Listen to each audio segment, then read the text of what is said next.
Now, today there will be what is going to be known as the Forza Motorsports Video Response Contest. Now, the contest, which you all know, you're probably wondering why I wrote this down on a sheet of paper. I wrote this down on a sheet of paper so then it would be more convenient for you people to see what I'm going to tell you. Now, what the contest is going to be about, you have to make up the minimum level of the minimum acceptance of videos that you have to do a video that you have to post and then send it. Then have to make a video response to one of my videos, which is known as Forza Motorsports 2 Xbox 360 game RWD track.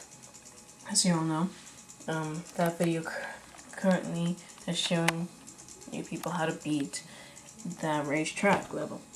Now, why? You're probably wondering why am I making a contest right now? Well, I'm making the contest so that,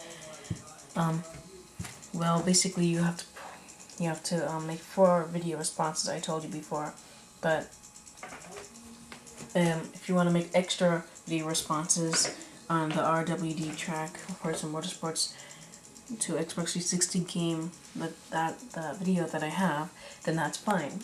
But remember, the